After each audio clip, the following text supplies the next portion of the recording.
Yeah, or what then Burger-Luckmann here in this upward era would also describe as objectivization or objectivation of institutions sets in once this double typification of actors and actions has taken place. Yeah? And you may think about this also in terms of the different symbols or also material signs that emerge from this implicit order. So yeah, in many flat shears, you may have this sheet of paper on the wall that documents some of the tasks that are shared and that have to be done on a weekly basis.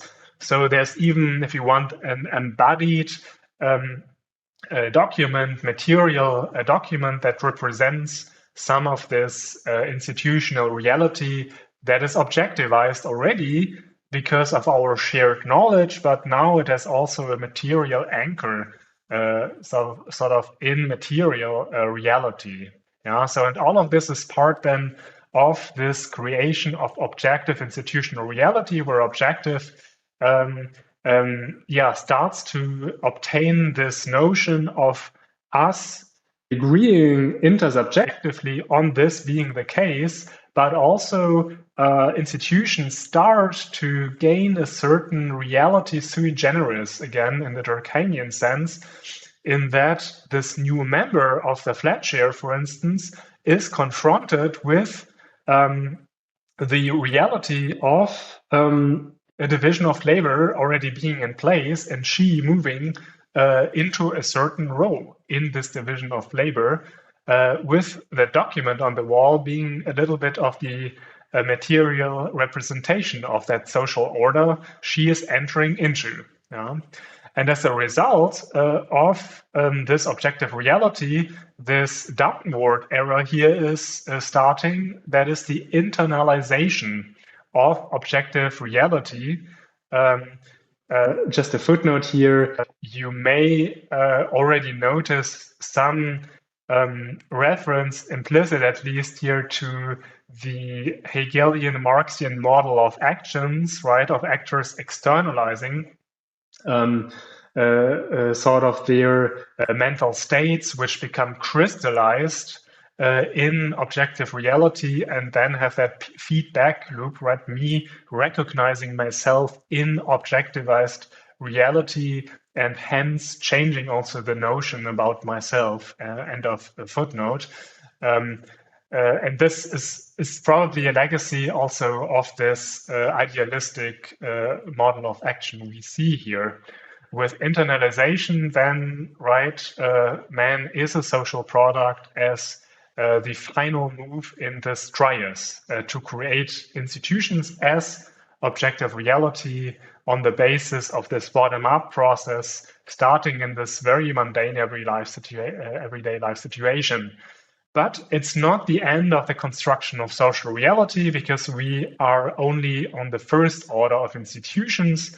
There are also second-order institutions which are basically cultural representations reflecting in various, let's say, modes and also contents, the first order institutions. So let's go back to our new member entering the flat share arrangement, and she wonders, obviously, about the reasons for this division of labor. I mean, she may see a certain gender division of labor and criticizes this, or she will ask about, let's say, the very origins, if you want, the mythology behind this division of labor.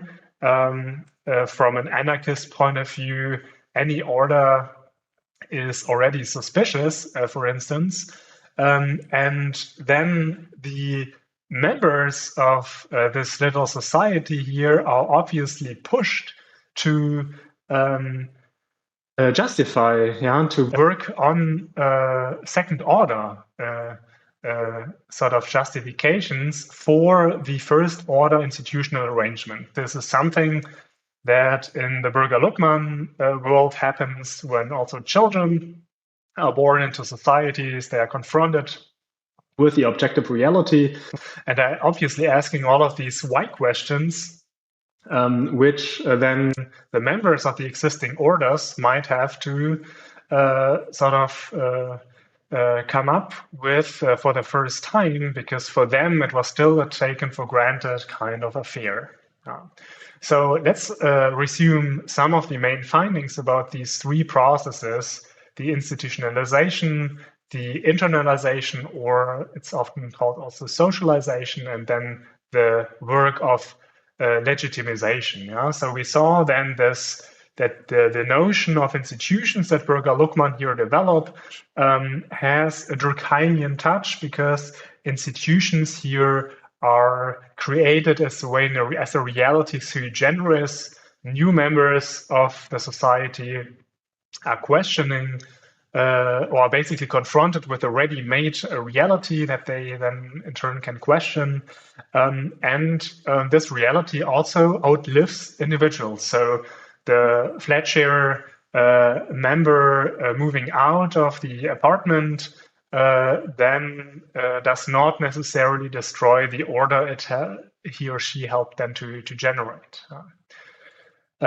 So this notion of taken for grantedness of institutions is very important, because and this is the very phenomenological approach here also in that theory of institutions, these institutions are not contractually signed in a very aware process. They are basically built up in that background, and they make up this background stability we need also anthropologically in this view in order to function in society.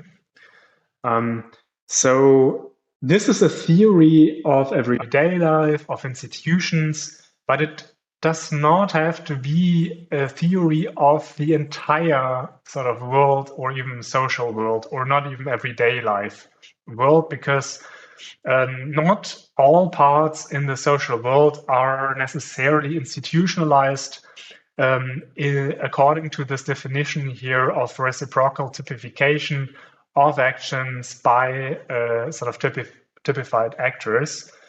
This is an extreme case only in the case of what Goffman called total institutions. So these kind of institutions that examples are monasteries, or the cruise ships, or sort of patients in a closed hospital environment, prisons, where there's a total grasp of the institution on the complete life, the complete also everyday life of the inmates. And these total institutions are just one extreme. There are many different let's say, situations in societies where this theory is just not applying, right? So keep that in mind. There are certain limits also of that theory. So I mentioned already that the stock of knowledge that we hold is very fragmented, and we are simultaneously participating in many different worlds. So role theory, right? We had this already in the system theory or Dahrendorf part of the last lectures. Role theory also has its reflection in this sociology of knowledge, in that every role that we have, and right, roles are basically objectivized institutional reality in Burger-Luckmann's sense. Every role comes with a certain stock of knowledge that sort of the actors taking on the role have to have in order to fulfill the role properly. So yeah, right, if you're an instructor at university, you have a very particular body of knowledge that you are expected to have, but yeah, which also makes you different from, for instance, being a firefighter, or just being a doctor at a hospital, where the very different stocks of knowledge are required. And we do all share in a certain common knowledge, such as the language we speak, or also certain norms of interaction. But there is this fragmentation of the body of knowledge necessary in a functional differentiated society.